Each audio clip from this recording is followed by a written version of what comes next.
Everyone, good morning. Welcome back to Parcham. I am पूजा।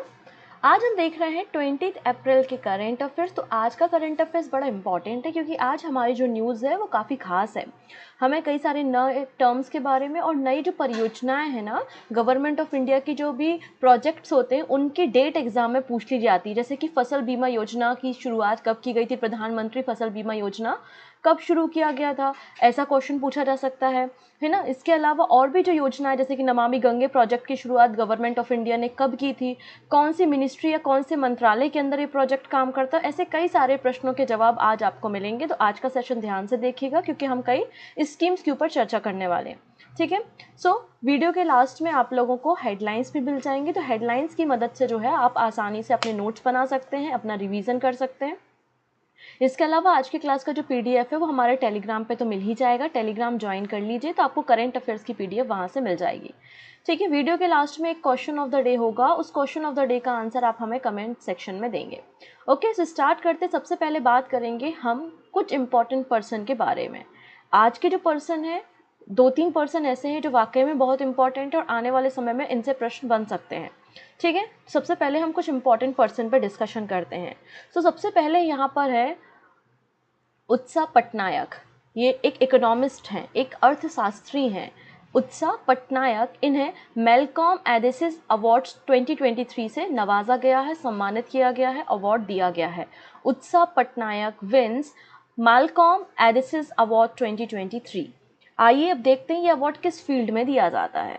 ये economist है और इन्होंने नेशनल और इंटरनेशनल लेवल पे इंडिया को रिप्रेजेंट किया है। इन्होंने एक मॉडल प्रेजेंट किया था, it is granted for outstanding contribution to development study. तो डेवलपमेंट स्टडी के सेक्टर में इन्हें काम करने के लिए जो है वो मैलकॉम एडिसिस अवार्ड दिया गया है। इस अवार्ड के अंतर्गत 2 लाख रुपीज़, 2 लाख रुपए प्राइज मनी दी जाती है। अभी मैं यहाँ पे एसएससी सीजीएल 2022 का पेपर देख रही थी, तो उसमें पूछा गया था कि जो आपका साहित्य अकादमी अवार्ड होता है उसमें कितनी प्राइज मनी दी जाती है। तो इस तरीके के क्वेश्चन एग्जाम में बन रहे हैं। आप देख सकते हैं एसएससी सीजीएल 2022 में ही इस तरीके का प्रश्न बना था। इसलिए कोई भी प्राइज आप जब पढ़ रहे होते तो कब से शुरुआत हो रही है या फिर कौन इसको दे रहा है या कितनी प्राइज मनी दी जा रही है, इस बारे में भी आपको जानकारी इकट्ठी करनी है। ठीक है। तो इस अवार्ड में 2 लाख रुपए दिए जाते हैं। ये अवार्ड जो है हर साल दिया जाता है। हर साल इस अवार्ड को दिया जाता है by the Malcolm and Elizabeth Adisis trust. तो मैलकॉम एलिजाबेथ एडिसिस ट्रस्ट के द्वारा हर साल ये अवार्ड दिया जाता है। तो इस साल जो अवार्ड है वो उत्सा पटनायक को दिया है। अगर हम लास्ट ईयर मतलब 2022 के अवार्ड के बारे में बात करें तो 2022 में प्रभात पटनायक, जो कि एक इंडियन इकोनॉमिस्ट थे, उन्हें ये अवार्ड दिया गया था। ठीक है। तो आपको याद रखना है उत्सा पटनायक, इन्हें सिलेक्ट किया गया है मैलकॉम एडिसिस अवार्ड 2023 के लिए। रिसेंटली अब जो अवार्ड्स दिए गए हैं उसकी एक छोटी सी लिस्ट है, आप इसका स्क्रीनशॉट ले लीजिए। अदरवाइज वीडियो को रोककर आप इसे पढ़ सकते हैं। यहाँ पर एक पर्सन है जिनका नाम है एलिस, जिनका नाम क्या है, एलिस ब्लास्तिस्की है ना। इनको 2022 अक्टूबर में बेसिकली इनको जो है वो नोबेल पीस प्राइज दिया गया था।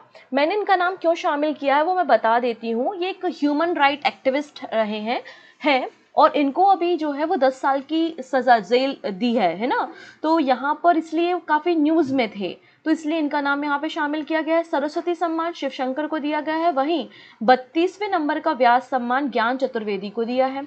मीराबाई चानू फिर से BBC Indian sports women of the year बन चुकी हैं। डॉक्टर एल मुरुगन को नेशनल फोटोग्राफी अवार्ड दिया गया। तो ये इस साल दिए गए कुछ इंपॉर्टेंट अवार्ड की लिस्ट है, आप इसे पढ़ सकते हैं। चलिए अगले पर्सन है सूर्य कुमार यादव। हम सभी को पता है कि सूर्य कुमार यादव एक क्रिकेटर है ना, एक क्रिकेटर है। इन्हें Wisden leading T20 cricketer in the world award दिया गया है। ठीक है। मतलब विजडन लीडिंग T20 क्रिकेटर कौन चुने गए हैं, सूर्य कुमार यादव चुने गए हैं। पूरी लिस्ट को हम समझते हैं। यहाँ पे Surya Kumar Yadav named Wisden leading T20 international cricketer. इसके अलावा विजडन क्रिकेटर ने टॉप 5 क्रिकेटर की एक लिस्ट जारी की है। Top 5 cricketer of the year 2022 list जो है वो पब्लिश की है, जिसमें हमारी भारतीय टीम, इंडिया वीमेंस टीम की जो कैप्टन है हरमनप्रीत कौर का नाम भी शामिल है। तो पूछा जाएगा कि विजडन क्रिकेटर की टॉप 5 लिस्ट में किस इंडियन क्रिकेटर का नाम शामिल है, तो आपका आंसर होना चाहिए हरमनप्रीत कौर का नाम यहाँ पे शामिल है। इसके अलावा हरमनप्रीत कौर के अलावा और कौन कौन से पर्सन है जिनका नाम यहाँ पे टॉप 5 में शामिल किया गया, तो आप देख सकते हैं टॉम ब्लेंडेल न्यूजीलैंड के, वैन फोकेज इंग्लैंड, इसके अलावा डेरियल मिशेल न्यूजीलैंड और मैथ्यू पोटास इंग्लैंड। फिर सूर्य कुमार यादव, जैसा कि मैंने कहा कि T20 cricketer of the year चुने गए हैं। इसके अलावा आप देखेंगे वैन स्ट्रोक जो है वो इंग्लैंड के खिलाड़ी हैं, इन्हें best cricketer in the world for the year 2022-23 चुना गया है। ठीक है, best cricketer of the world किसे चुना गया है? वैन स्ट्रोक को चुना गया है।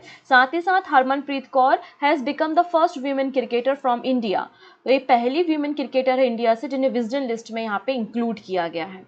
ठीक है, तो आपको यहाँ पे 2 खिलाड़ियों के नाम याद रखने, एक तो सूर्य कुमार यादव और दूसरे हरमनप्रीत कौर। जो बातें हमने बताई वो बातें हिंदी में भी यहाँ पे ट्रांसलेट कर दी हैं, जिससे हिंदी मीडियम वाले जो विद्यार्थी हैं वो आसानी से रीड कर सकते हैं। अगली बात करते हैं, ये विजडन क्रिकेटर जो लिस्ट है, ये जो पब्लिश होती है ना, इसे बाइबल ऑफ क्रिकेट भी कहा जाता है।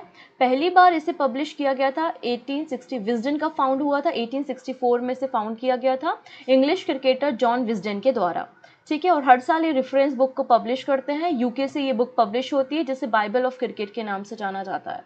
ओके, चलिए नेक्स्ट बात करते हैं। यहाँ पे अगले पर्सन है हमारे पास vice admiral Swaminathan, Krishna Swaminathan becomes controller of personal service in navy। तो वाइस एडमिरल कृष्णा स्वामीनाथन नौसेना में कार्मिक सेवाओं के नियंत्रक बनाए गए हैं, कंट्रोलर बनाए गए हैं पर्सनल सर्विसेज के। इसके पहले वेस्टर्न नेवल कमांड में चीफ ऑफ स्टाफ के रूप में काम कर रहे थे। तो याद रखेंगे, जो आपका कार्मिक विभाग होता है, जो आपके पर्सनल सर्विसेज होती है, उसका कंट्रोलर किसे बनाया गया है? तो वाइस एडमिरल कृष्णा स्वामीनाथन को बनाया गया है। अगले पर्सन है जिनका नाम है रॉबर्ट विल्सन। ये जो पर्सन है ये रॉबर्ट विल्सन है और ये फर्स्ट ब्लैक चीफ जज बन गए हैं न्यूयॉर्क कोर्ट के। ठीक है, so New York senate appoint Robert Wilson as a state first black chief जज। तो न्यूयॉर्क सीनेट ने रॉबर्ट विल्सन को राज्य का पहला अश्वेत मुख्य न्यायाधीश नियुक्त किया है। जो न्यूयॉर्क के आपकी कोर्ट ऑफ अपील है, वहाँ का इन्हें जज अपॉइंट किया गया है और ये पहले ब्लैक पर्सन है जो कि चीफ जज बने हैं। ठीक है, इसलिए इनका नाम आपको याद रखना है। नेक्स्ट पर्सन के बारे में बात कर लेते हैं। Who was appointed as the acting chief justice of Himachal Pradesh high court. Himachal Pradesh high court के एक्टिंग चीफ जस्टिस किसे बनाया गया है? एक्चुअली मैं बता दूं कि हिमाचल प्रदेश हाई कोर्ट की जो चीफ जस्टिस थी उनका नाम था जस्टिस सबीना। और आपको पता है कि हाई कोर्ट का चीफ जस्टिस बने रहने के लिए आपकी जो मैक्सिमम एज होती है वो 62 ईयर्स की होती है, ये बात आपको पता है। तो सबीना जी जो हैं वो 20 अप्रैल को मतलब आज के दिन 62 साल की हो जाएंगे, मतलब इनका टेन्योर खत्म हो जाएगा। तो इनको रिप्लेस कौन करेंगे? जस्टिस त्रिलोक सिंह चौहान। जस्टिस त्रिलोक सिंह चौहान को जो है वो एक्टिंग चीफ जस्टिस बनाया गया है हिमाचल प्रदेश हाई कोर्ट का, जो कि 20 अप्रैल से अपने कार्यभार को संभाल रहे हैं। अगली बुक के बारे में बात करते हैं। सत्येंद्र कुमार लांबा की बुक है, हालांकि अब इनका निधन हो चुका है, तो इनके द्वारा ये बुक लेकिन लिखी गई है। सत्येंद्र कुमार लांबा जिनकी बुक है इन परस्यूट ऑफ पीस, इसे रिसेंटली लॉन्च किया है। और ये बुक किसने लॉन्च की है? तो ये बुक जो है वो नीना लांबा ने लॉन्च की है। ठीक है, तो in the memory of late Satyendra Kumar Lamba की मेमोरी में इन परस्यूट ऑफ पीस, पूरा नाम क्या है? In pursuit of peace, India Pakistan relation under 6 prime minister. इस बुक को जो है रिसेंटली नीना लांबा ने लॉन्च किया है और इसके जो फॉरवर्ड लिखे हैं वो डॉक्टर मनमोहन सिंह जी के द्वारा लिखे गए हैं। अब सत्येंद्र कुमार लांबा कौन थे? तो सत्येंद्र कुमार लांबा जी जो थे वो 2 टेन्योर तक पाकिस्तान में डिप्टी चीफ ऑफ मिशन के रूप में इन्होंने काम किया है और हाई कमिश्नर के रूप में काम किया है। इसके अलावा चेयरमैन भी रह चुके हैं नेशनल सिक्योरिटी एडवाइजरी बोर्ड के।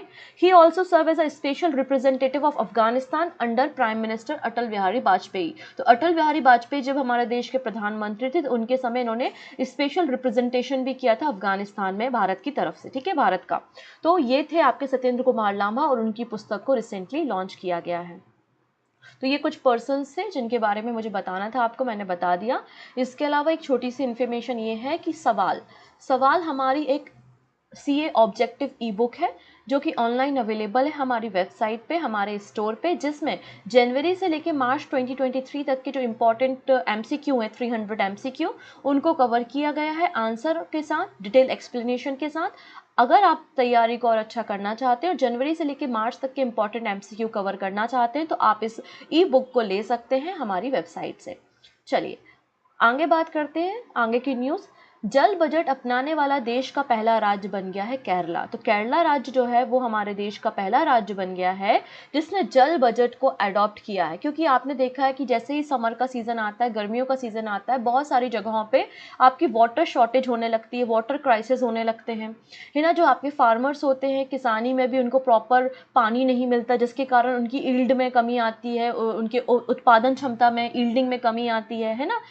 आपने ये भी देखा होगा। इसके अलावा पॉल्यूशन लगातार नदियों में बढ़ता जा रहा है या तालाबों में पॉल्यूशन बढ़ रहा है, कचरा फेंक दिया जाता है पॉन्ड वगैरह में, तो उनको भी हमें क्या करना होता है, साफ़ करने की ज़रूरत होती है। नदियों में भी पॉल्यूशन कम करने की ज़रूरत होती है। तो ऐसे सारे कामों के लिए हमें एक बजट की ज़रूरत होती है कि कितना खर्चा हम किस काम में, कितना खर्चा हम नदी को साफ़ करने में करेंगे, कितना हम पानी, लोगों को पानी पहुँचाने में काम करेंगे, कितना हम पॉन्ड्स की सफाई में करेंगे, फार्मर्स के लिए हमें क्या काम करना है ना, जिससे वाटर की शॉर्टेज ना हो, वाटर की अवेलेबिलिटी सभी को हो सके। तो इसलिए केरला राज्य पहला इंडियन स्टेट बन गया है जिसने वाटर बजट को अडॉप्ट किया है।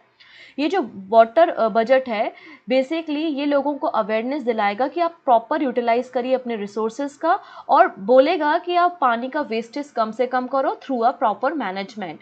अभी पहला फेज जो है वो 94 ग्राम पंचायत और 15 ब्लॉक पंचायत में इसको इम्प्लीमेंट किया जाएगा by the CM Pinarayi Vijayan.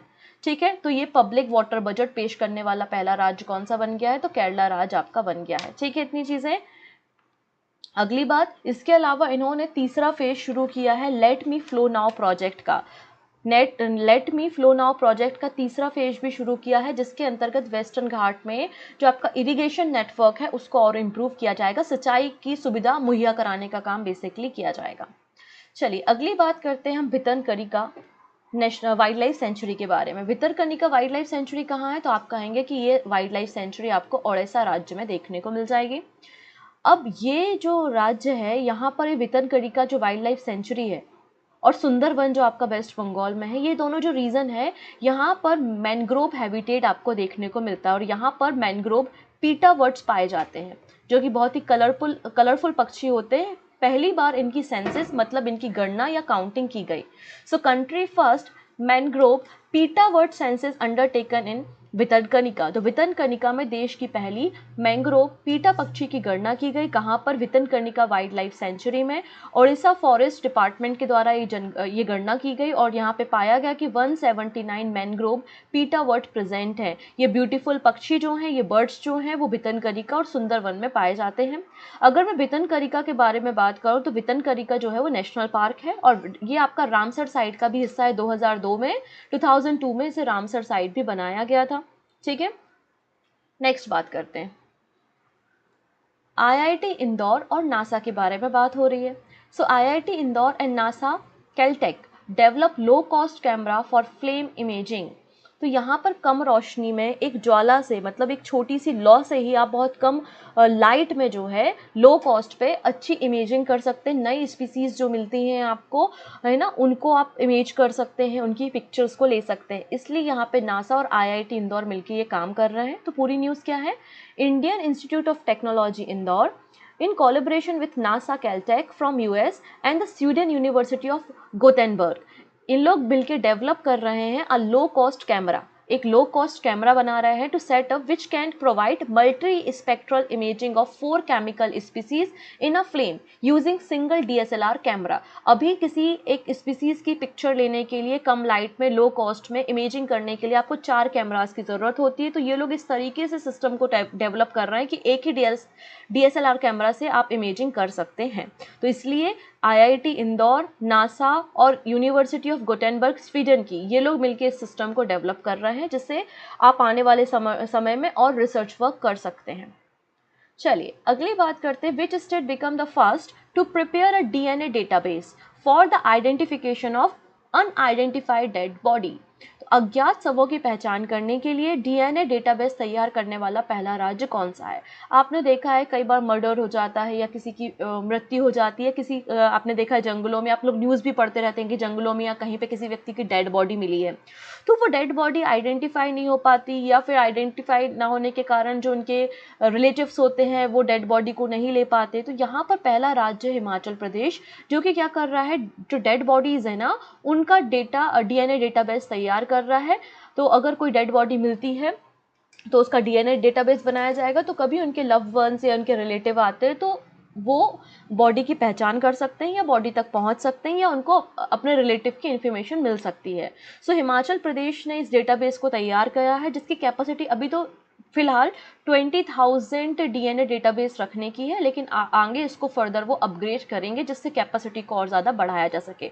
So Himachal Pradesh has become the first Indian state to develop a DNA database for unidentified bodies. अभी database the process of creating this database had started in April 2022। 2022 में इन्होंने database तैयार करना शुरू किया था और अभी इनके पास 150 डीएनए सैंपल हैं अनआइडेंटिफाइड बॉडीज के। ओके, चलिए नेक्स्ट बात करते हैं। China to be top contributor to global GDP in next 5 year. तो यहाँ पे चाइना जो है वो आने वाले 5 सालों में हमारे वर्ल्ड का जीडीपी का सबसे बड़ा कंट्रीब्यूटर बन जाएगा और सेकंड नंबर पे होगा भारत, थर्ड नंबर पे पहुंच जाएगा यूएसए। और यूएसए का जो जीडीपी में कंट्रीब्यूशन होगा वो जस्ट हाफ होगा, आधा होगा चाइना के कंट्रीब्यूशन से। ऐसा मैं नहीं कह रहा, ऐसा आईएमएफ इंटरनेशनल मॉनेटरी फंड की जो डेटा पब्लिश हुई है उसमें ये जानकारी उन्होंने दी है। बेसिकली जो इंटरनेशनल मॉनेटरी फंड है उन्होंने वर्ल्ड इकोनॉमिक आउटलुक, इसके अलावा आपकी ब्लूमबर्ग की जो रिपोर्ट आती है उन सब के डेटा के आधार पे इस रिपोर्ट को पब्लिश किया है और इनका डेटा कहता है कि चाइना जो है वो टॉप कंट्रीब्यूटर बन जाएगा ग्लोबल जीडीपी का इन नेक्स्ट 5 ईयर्स। ठीक है, इन द नेक्स्ट 5 ईयर। और चाइना का जो कंट्रीब्यूशन होगा वो डबल होगा यूएसए के कंट्रीब्यूशन से। इन्होंने कहा है कि 2028 तक, मतलब आने वाले 5 सालों में, लगभग 22.6% जीडीपी का कंट्रीब्यूशन चाइना करेगा, वहीं 12.9% जो जीडीपी का कंट्रीब्यूशन करेगा वो भारत करेगा आने वाले 5 सालों में। तो भारत जो है वो सेकेंड नंबर पे आ जाएगा और थर्ड नंबर पे होगा यूएसए। यूएसए का जो कंट्रीब्यूशन होगा वो कितना होगा, तो यूएसए का कंट्रीब्यूशन 11.3% होगा, जो कि हाफ होगा चाइना के कंट्रीब्यूशन से। आप यहाँ पर भी डेटा देख सकते हैं, देखिए यहाँ पे लिखा है कि चाइना का कंट्रीब्यूशन आने वाले 5 सालों में, मतलब 2028 तक 22.6 22.6% हो जाएगा। इंडिया 12.9 है, यूएस 11.3 है, मतलब भारत सेकंड नंबर पे आ जाएगा। अगली बात करते हैं, यहाँ पे इस न्यूज़ को थोड़ा अच्छे से देखेंगे हम। संगठन से समृद्धि कैंपेन की शुरुआत की है। न्यूज़ इतनी सी है कि संगठन से समृद्धि कैंपेन की शुरुआत की है। तो संगठन से समृद्धि कैंपेन की शुरुआत किस लिए की है, किसने की है, किस स्कीम के अंतर्गत की है, किस मिनिस्ट्री के अंदर आती है, तो ऐसे कई सारे क्वेश्चन अब आपके दिमाग में आ जाने चाहिए। तो मैं बता दूं, संगठन से समृद्धि जो कैंपेन की शुरुआत है वो ministry of rural development, government of India के द्वारा की गई है। किसने की है? Ministry of rural development, government of India के द्वारा की गई है। ओके, ये basically ministry of rural development Deendayal Antyodaya योजना, नेशनल रूरल लिवलीहुड मिशन के अंतर्गत ही, उसके अंदर ही इस कैंपेन की शुरुआत की है, जिसका नाम है संगठन से समृद्धि, leaving no rural women behind, कोई भी ग्रामीण महिला पीछे ना रह जाए। तो बेसिकली आपको समझ में आ रहा है कि ये जो स्कीम है, जो रूरल हाउस होल्ड फीमेल है, वीमेन्स है, महिलाएं जो ग्रामीण क्षेत्रों में रहती हैं, जो सेल्फ हेल्प ग्रुप की फीमेल्स हैं, उनको एम्पावर करना, उनको नौकरियां देना, उनको रोजगार देना है ना। इसके अंतर्गत इनका टारगेट है कि हम 10 करोड़ वीमेन तक अपनी रीच बना सकें। अभी ये जो है वो 9 करोड़ है एग्जिस्टिंग, 9 करोड़ ऐसी महिलाएं हैं जो इस मिशन से जुड़ी हुई हैं। अब 1 साल में से 10 करोड़ करना है और इतना टारगेट गवर्नमेंट ने सेट किया है कि जो वीमेन्स हैं और सेल्फ हेल्प ग्रुप है उसकी जो फीमेल्स हैं वो कम से कम 1 लाख रुपये पर एनम अर्न कर सके। और वीमेन से बोला भी है, रिक्वेस्ट की है कि आप मिलेट का प्रोडक्शन ज़्यादा से ज़्यादा करें। अगर मैं दीनदयाल अंत्योदय योजना के बारे में बात करती हूँ, नेशनल लिवलीहुड मिशन, बेसिकली ये जो मिशन था वो 2011 में लॉन्च हुआ था, लेकिन इसका नाम ऐसा नहीं था। 2011 में government of India, ministry of rural development ने लॉन्च किया था स्वर्ण जयंती ग्राम स्वरोजगार योजना। बाद में 2015 में इसे हमने दीनदयाल अंत्योदय योजना, नेशनल लिवलीहुड मिशन नाम कर दिया और इसी के अंतर्गत गवर्नमेंट ऑफ इंडिया ने संगठन से समृद्धि कैंपेन या फिर स्कीम की शुरुआत की है, leaving no rural women behind. Next है प्रधानमंत्री फसल बीमा योजना। तो प्रधानमंत्री फसल बीमा योजना जो है उसकी शुरुआत प्राइम मिनिस्टर नरेंद्र मोदी ने की थी और ये शुरुआत जो है वो 18 फरवरी 2016 में हुई थी। तो 18 फरवरी 2016 में प्रधानमंत्री फसल बीमा योजना की शुरुआत की गई थी। ये योजना क्या करती है, तो ये योजना बेसिकली जो हमारे किसान भाई बंधु हैं उनको इंश्योरेंस सर्विस प्रोवाइड करती है अगर उनकी फसल खराब हो जाती है तो, है ना। तो इंश्योरेंस सर्विस प्रोवाइड करने का काम करती है।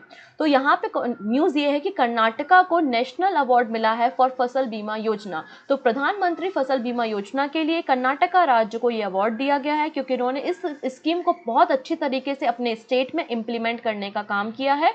और जो इनरोलमेंट हुआ है किसानों का 2022 में, जो इनरोलमेंट हुआ है प्रधानमंत्री फसल बीमा योजना में किसानों का कर्नाटका राज्य में, वो 47.74% इंक्रीज हुआ है। इसलिए कर्नाटका राज्य को प्रधानमंत्री फसल बीमा योजना नेशनल अवार्ड से सम्मानित किया गया है। इस स्कीम को कब लॉन्च किया गया, तो याद रखेंगे 18 फरवरी 2016 में इस स्कीम को प्रधानमंत्री के द्वारा लॉन्च किया गया था। ओके, नेक्स्ट बात करते हैं।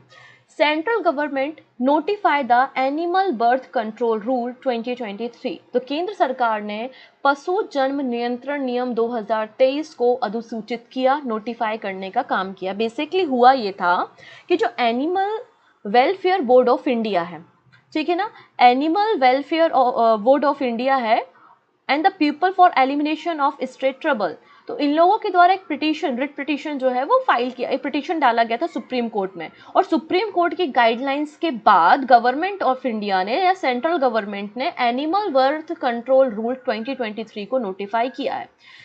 इस गाइडलाइंस में सुप्रीम कोर्ट ने बिल्कुल साफ कह दिया था, मेंशन किया था कि transfer of dogs can not be allow, transfer of dogs can not be allow. इसके अलावा हमें पता है कि हम रेबीज के केसेस को जीरो करना चाहते हैं और डॉग्स जो है वो मेजर सोर्स होते हैं जिनके कारण रेबीज होती है ना। तो इसलिए नए रूल्स में ये कहा गया है कि जो लोकल बॉडीज होती हैं, लोकल बॉडीज मतलब म्यूनसिपालिटीज हैं, पंचायत हैं, है ना, आपका म्यूनसिपालिटी, पंचायत, म्यूनसिपल कॉरपोरेशन, इनकी जिम्मेदारी होगी कि वो एनिमल बर्थ कंट्रोल प्रोग्राम को लॉन्च करें, एनिमल बर्थ कंट्रोल प्रोग्राम को लॉन्च करें।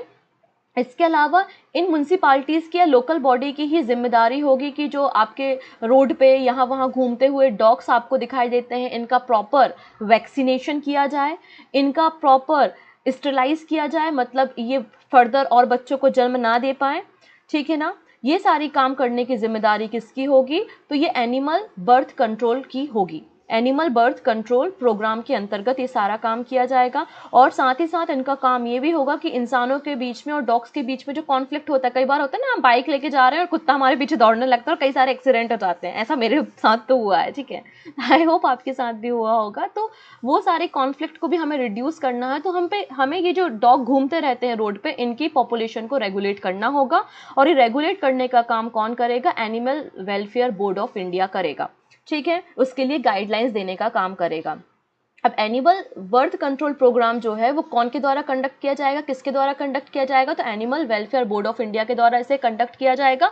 और animal welfare board of India जो है वो अपनी वेबसाइट पे उन ऑर्गेनाइजेशन की एक लिस्ट तैयार करेगी जो कि इन सारे प्रोग्राम्स की गाइडलाइंस को तैयार करेंगे।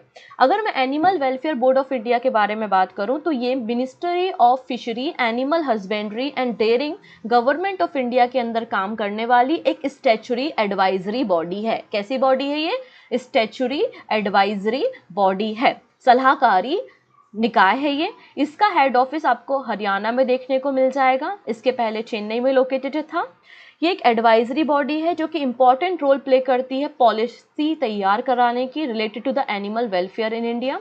Basically prevention of cruelty to animal act 1960 के अंदर आपने animal welfare board of India की स्थापना, इसका फॉर्मेशन 1962 में किया था, ठीक है। किसने किया था, रुक्मणी देवी अरुंडले ने।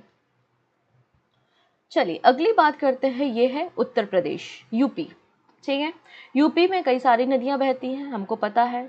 यमुना नदी जो है, यमुना रिवर यूपी में, जिसके आगे ही आपका ताजमहल है, मतलब ताजमहल के पीछे यमुना रिवर बहती है और एकदम नाले की तरह दिखाई देती है वो, क्योंकि बहुत ही गंदा पानी होता है, एकदम पॉल्यूशन वाला पानी होता है, काला पानी होता है, इनफैक्ट वो बहुत गंदी स्मेल भी कर रहा होता है।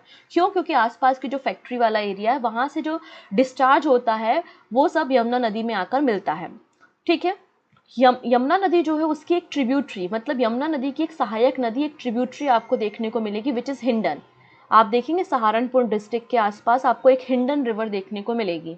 दिख गई हिंडन रिवर? हिंडन रिवर किसकी ट्रिब्यूटरी है? यमुना की ट्रिब्यूटरी है, और यमुना आगे जाके गंगा में मिल जाएगी, ये बात हम सभी को पता है। उसी प्रकार हिंडन रिवर की भी एक ट्रिब्यूटरी है, हिंडन रिवर की भी एक सहायक नदी है जिसका नाम है कृष्णी। तो यहाँ पे कुछ नदियां मैंने बताई। यमुना नदी से आकर कौन मिलती है? हिंडन, और हिंडन से कौन मिलती है? कृष्णी नदी मिलती है। तो यहाँ पर मैं कुछ प्रोजेक्ट के बारे में चर्चा कर रही हूँ जहाँ पर इन नदियों के बारे में डिस्कशन होगा। आई थिंक लोकेशन आपको थोड़ी बहुत क्लियर हो गई होगी। सो नमामि गंगे, अभी रिसेंटली 48 नंबर की मीटिंग हुई थी national mission for clean Ganga के एग्जीक्यूटिव कमेटी की, और इसको चेयर कर रहे थे national mission for clean Ganga के डायरेक्टर जनरल, जिनका नाम है जी अशोक कुमार। डायरेक्टली क्वेश्चन बनता है कि national mission for clean Ganga के डायरेक्टर जनरल कौन है? तो जी अशोक कुमार है। इनकी अभी 48 नंबर की एग्जीक्यूटिव कमेटी की मीटिंग चल रही थी। इसके अंतर्गत नमामि गंगे प्रोजेक्ट के अंतर्गत 8 प्रोजेक्ट को लॉन्च किया गया है, और इन 8 प्रोजेक्ट के लिए जो बजट रखा है वो 638 करोड़ रुपए यहाँ पर अप्रूव किए गए हैं। ठीक है, अब यहाँ पर देखिएगा यमुना रिवर की जो ट्रिब्यूटरी है रिवर हिंडन, जो कि यमुना नदी की सहायक नदी है, उस पे ही 4 प्रोजेक्ट रन किए जाएंगे। बेसिकली हिंडन नदी में पॉल्यूशन वाला जो पानी मिलता है और फिर वो यमुना में मिलता है, तो यमुना नदी को वो गंदा करता है। तो यहाँ पर इस पॉल्यूशन जो पानी है उसको कैसे आप क्लीन कर सकते हो और कैसे गंदा पानी नदियों में मिलने से आप रोक सकते हो, तो उसके लिए पूरा एक प्रोजेक्ट, 4 प्रोजेक्ट यहाँ पे रिवर हिंडन पे तैयार किए जाएंगे। इसके अलावा हिंडन रिवर को मतलब इसके रीडेवलपमेंट का काम भी यहाँ पे किया जाएगा। तो पहली प्रायोरिटी होगी कि हिंडन रिवर को पॉल्यूशन फ्री तैयार करना है, और हिंडन रिवर की जो ट्रिब्यूटरी है वो कृष्णी रिवर है, और कृष्णी रिवर में कई सारे जो पॉल्यूटेंट होते हैं वो डिस्चार्ज होते हैं अलग अलग फैक्ट्री से शामली डिस्ट्रिक्ट में, और उसके बाद जो कृष्णी रिवर है वो हिंडन रिवर पे मिलती है। तो कृष्णी रिवर पे भी प्रोजेक्ट चलाए जाएंगे। इसके अलावा 2 यहाँ पे सीवेज मैनेजमेंट प्रोजेक्ट शुरू किए जाएंगे, एक बिहार में शुरू किया जाएगा और एक मध्य प्रदेश में शुरू किया जाएगा, जो वेस्ट वाटर होता है, जो सीवेज होते हैं उसका प्रॉपर मैनेजमेंट करने के लिए, जिससे ये जो आपका सीवेज वाला पानी है या जो पॉल्यूशन वाला पानी है वो आपकी दूसरी नदियों में जाके उन नदियों को भी गंदा ना करे, इसलिए सीवेज वाटर का भी प्रॉपर मैनेजमेंट होना ज़रूरी है। इसके अलावा यहाँ पर एक और नदी है जिसका नाम है क्यूल रिवर। तो क्यूल रिवर जो है वो गंगा की ट्रिब्यूटरी है, इसको भी पॉल्यूशन फ्री बनाया जाएगा। नमामि गंगे प्रोजेक्ट की शुरुआत 2014 जून 2014 में की गई थी। बेसिकली इसके 2 मकसद थे। पहला मकसद था कि गंगा रिवर और उसकी ट्रिब्यूटरी जो है उसको आपको पॉल्यूशन फ्री करना है, उनकी साफ सफाई करना है, और दूसरा है गंगा नदी को कंजर्व करना है, उसके रिकंस्ट्रक्शन, रीबिल्डिंग का काम, रीडेवलपमेंट का काम करना है। इस पूरे प्रोजेक्ट को डिपार्टमेंट ऑफ रिवर डेवलपमेंट या मिनिस्ट्री ऑफ जल शक्ति के अंतर्गत चलाया जाता है। नेक्स्ट न्यूज़ बात करते हैं हम यहाँ पे आर्ट एंड कल्चर से। हम बात कर रहे हैं एक फेस्टिवल के बारे में।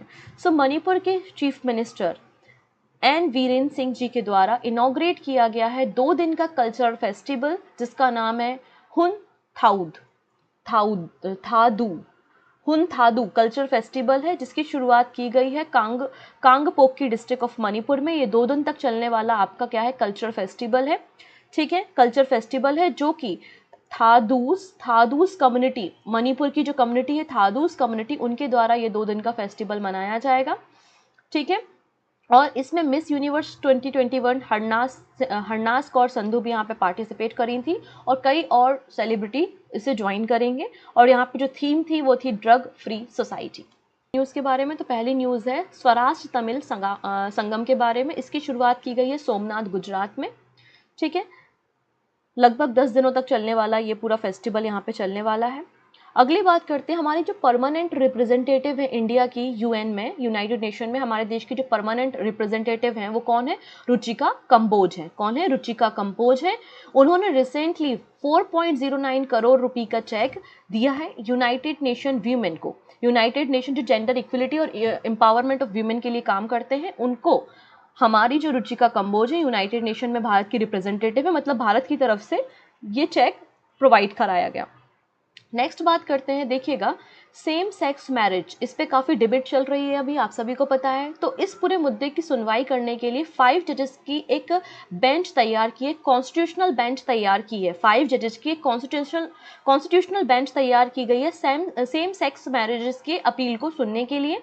और इस बेंच को जो लीड कर रहा है, जो चेयरमैन है, वो है chief justice of India DY Chandrachud. इसके अलावा और भी जजेस इसमें शामिल हैं। इसकी सुनवाई शुरू हो चुकी है, ठीक है। नेक्स्ट बात करते हैं हम साइक्लोन इल्सा के बारे में। तो यहाँ पर जो वेस्टर्न कोस्ट है आपका ऑस्ट्रेलिया का, तो ऑस्ट्रेलिया के वेस्टर्न कोस्ट में या वेस्टर्न ऑस्ट्रेलिया में एक पावरफुल स्टॉर्म आया हुआ है जिसका नाम है साइक्लोन इल्सा। और साइक्लोन इल्सा जो है वो एक ट्रॉपिकल स्टॉर्म है, एक ट्रॉपिकल स्ट्रोम है, इस बात को भी पता होना चाहिए। अच्छा, यहाँ पे देखो क्वेश्चन कैसे बनेगा, तो क्वेश्चन ये बनेगा कि साइक्लोन इल्सा जो रिसेंटली न्यूज़ में था उसने कहाँ लैंडफॉल किया या कहाँ पर टकराया, तो आंसर हो जाएगा वेस्टर्न ऑस्ट्रेलिया में टकराया। अगला क्वेश्चन बन जाएगा कि साइक्लोन इल्सा किस तरीके का साइक्लोन है, आंसर हो जाएगा यहाँ पे जैसे कि सब ट्रॉपिकल है ना, ऐसे ऑप्शंस आपको देखने को मिलते हैं। तो एक ट्रॉपिकल स्ट्रोम है ये। अगली बात करते हैं एलन मस्क के बारे में। तो आप लोग ने ओपन AI का चैट GPT सुना ही होगा, काफ़ी न्यूज़ में था। तो यहाँ पे माइक्रोसॉफ्ट और गूगल को काउंटर करने के लिए, उनको कम्पीट करने के लिए एलन मस्क ने डिसाइड किया है कि वो भी अपना खुद का एक AI प्लेटफॉर्म लॉन्च करेंगे जिसका नाम होगा ट्रस्ट GPT। तो ट्रस्ट GPT किसका होगा, एलन मस्क का होगा। तो ये हमारी कुछ शॉर्ट न्यूज़ थी। अंत में बात करते कुछ MCQ के बारे में। ये हेडलाइंस है, ठीक है। तो ये हेडलाइंस वही है जो अभी हमने डिस्कशन किया है। आप इन्हें शॉर्ट में देख सकते हैं, पढ़ सकते हैं, इसके अलावा स्क्रीनशॉट भी ले सकते हैं। PDF में सारी चीज़ इंक्लूड होगी और PDF आपको टेलीग्राम पे मिल जाएगी। सो पहला क्वेश्चन है यहाँ पर, which shortcut key is use to insert hyperlink for the selected text in the Microsoft word document. तो माइक्रोसॉफ्ट वर्ड डॉक्यूमेंट में हाइपर लिंक को इंसर्ट करने के लिए आप कौन सी शॉर्टकट की यूज़ करते हो। कई बार आप माइक्रोसॉफ्ट वर्ड या कोई वर्ड डॉक्यूमेंट देखते हो तो उसमें आपको उसमें कोई वेबसाइट या कोई लिंक दिखाई देती है ब्लू कलर की, और आप उस पर क्लिक करते हो तो आप दूसरे पेज पे चले जाते हो, है ना। वही आपकी हाइपर लिंक होती है। और इसको इंसर्ट करने के लिए आप कंट्रोल के यूज़ करेंगे। कंट्रोल के is the right answer, control plus के। Which of the following term is used to define a saved document? अगर आप वर्ड डॉक्यूमेंट को सेव करते हो या पावर पॉइंट डॉक्यूमेंट को सेव करते हो तो वो सेव डॉक्यूमेंट क्या होता है, एक फाइल होती है। Option A is the right answer. Next है, what is the basic function of AND gate. अब ये क्वेश्चन भी कंप्यूटर में कई बार पूछा जाता है। जनरली दो ही गेट्स के बारे में क्वेश्चन पूछा जाता है, एक एंड गेट होता है और एक और गेट होता है, ठीक है। एंड गेट को कुछ इस तरीके से डिनोट करते हैं और गेट को कुछ इस तरीके से डिजाइन करते हैं। तो एंड गेट में क्या होता है, जैसे कि दो आपने इनपुट्स दिए, वो दोनों इनपुट्स क्या हो जाएंगे, प्रोडक्ट हो जाएगा उनका, मतलब क्या हो जाएगा, मल्टीप्लिकेशन होगा एंड में। और अगर आपने और गेट में इनपुट दिए तो दोनों का क्या हो जाएगा, एडिशन, मतलब वो हो जाएगा A+B। तो और गेट के बारे में पूछे तो वो एडिशन करता है, एंड गेट के बारे में पूछे तो वो मल्टीप्लिकेशन करने का काम करता है। Who among the following is also referred to as a father of the computer? Father of the computer किसे कहते हैं, तो चार्ल्स वेबेज को कहते हैं। ये बात सभी को पता है, ऑप्शन भी करेक्ट हो जाएगा। Which of these is a regard as a personal information manager of Microsoft Office? Microsoft Office का personal information manager किसे कहा जाता है, तो आउटलुक को कहते हैं, outlook. Option D is the right answer. HTTP, इसका तो कई बार फुल फॉर्म एग्जाम में अलग अलग पूछा है, एक तो HTTP का पूछा जाता है और एक HTML का पूछा जाता है, आप लोग ने भी देखा होगा। तो HTML क्या होता है, hyper text markup language HTML होती है, एक लैंग्वेज है। वहीं HTTP क्या होता है, हाइपर टेक्स्ट ट्रांसफर प्रोटोकॉल होती है। हाइपर टेक्स्ट ट्रांसफर प्रोटोकॉल हम किसको कहते हैं, HTTP को कहते हैं। Option A. 1024 बाइट क्या होता है, तो 1024 बाइट आपका 1 KB होता है, 1 किलोबाइट होता है। 1 kilobyte is equal to 1024 byte, ठीक है।